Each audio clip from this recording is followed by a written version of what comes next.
Is the Missoula real estate market crashing? No. Is it booming? Well, also no. And honestly, it's doing something a little bit stranger. It's becoming boringly normal. And that's probably a good thing for Missoula compared to what we've seen in the last couple of years. Hello, everyone. My name is Jeremy Williams with the Bannack Real Estate Group, and today I wanted to give you a quick 6-month reality check on the Missoula real estate housing market, where we started, where we are now, and where we think we're headed for the rest of the year. The headline, well, it's actually pretty simple. The market's improved, inventory's tightened, buyers are still active, and I'm not expecting any major plot twist. No fireworks, no cliff jumping, just a steady, fairly normal market in all honesty. So let's just take a look at where we started. Let's rewind to February. At that point, Missoula had 6.02 months of inventory. That meant buyers had choices, more time, and a little more room to negotiate. Sellers, on the other hand, they had to be patient. Then really the spring showed up. Snow started melting, and apparently buyers remembered that housing exists, and they got active. Inventory tightened from 4 months down to 3.7 months in April, 4.13 months in May, and then we saw a much stronger shift. Absorption, well, it dropped down to 2.7 months in June, and now we're at 2.6 months in July. And well, quite frankly, that's a pretty noticeable change. It tells us that the market's moving from a slower and more cautious market to a more competitive market right now. So let's just take a look at where we're at right now. Current report shows 343 active listings, 201 under contracts, 118 of those under contracts are new as of last month, and 132 sold listings. Currently, the median sold price is at $563,345, and we're at 100% sale to current list price ratio. So at the last price that the homes were listed at, we're averaging right around that 100% mark for what sellers are able to get for their homes. Now, that doesn't take into account that there's been price changes and stuff like that to get to that final price. So now, before everybody starts celebrating and adding 50 grand to their asking price, let's talk about what that actually means. It means that, well, homes that are priced well are doing well. It does not mean every home is selling instantly, and it doesn't mean that buyers have lost all leverage. And it definitely does not mean the market will forgive a bad listed price.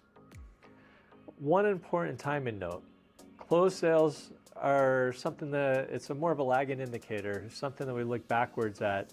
Most of these homes went under contract roughly 30-45 days before they officially show as sold. So while we report these as current numbers, pendings and new pendings usually give us a better idea, a better read on what the buyers are actually doing right now.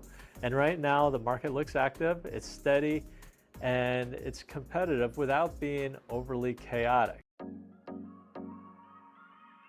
So how does this compare to last year?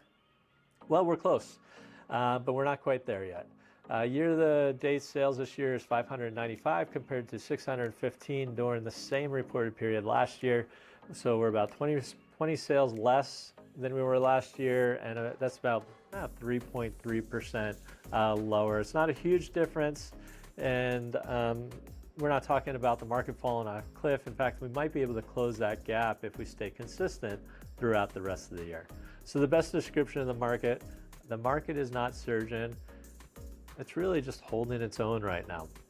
Let's talk about pricing. This is probably the most important part of the whole update.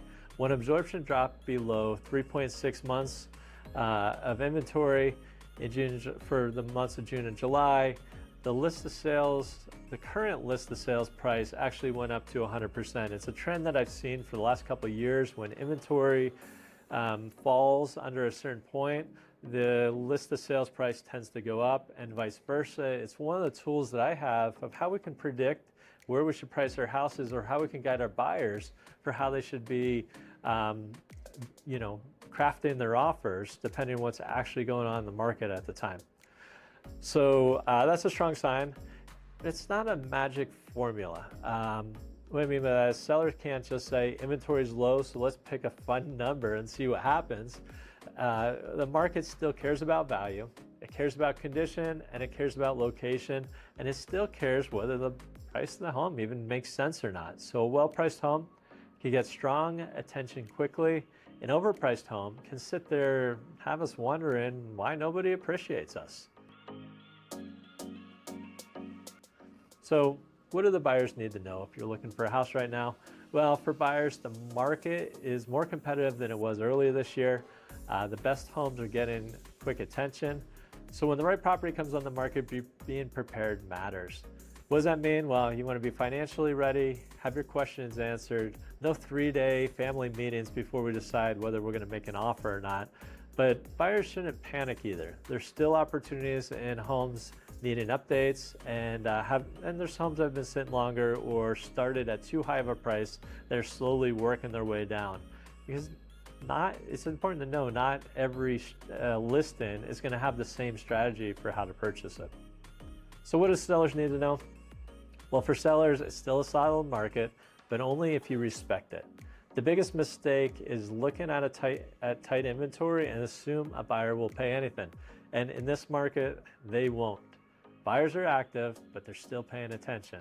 The goal is to price the home where it creates interest, not where it creates silence. So strong presentation, good access, realistic price are the winning combinations for getting your property sold. Low inventory helps, but it doesn't perform miracles. So where are we going? Well, my expectation for the rest of the year is not very dramatic, in all honesty, and that's actually the point. I expect the market to stay fairly consistent, and we may see some normal seasonal slowing as we head into the winter time. But I do expect some inventory to move around. We might have some strong weeks, some weak weeks, but I'm not expecting any major boom or bust in the market. I think the buyers are going to keep buying, and the sellers are going to keep selling. So, and correctly priced homes are going to keep moving. So in other words, Missoula's heading into a boringly normal market, in all honesty. And after the roller coaster we've seen for the last few years, boringly normal sounds pretty good. It gives us something that we can predict and understand as we go through the year, helps us make with our decision-making process. So here's a 6-month recap. Inventories tightened, buyer activity improved, homes began selling closer to the asking price, and now the market appears to be settling into a steady rhythm. For buyers, preparation matters. For sellers, pricing matters. And for everyone, local data matters more than dramatic headlines. So again, I'm Jeremy Williams with the Bannack Real Estate Group. Subscribe for the next Missoula market update, and reach out when you want a strategy build around your specific home price range or buying goals. And we look forward to talking to you soon.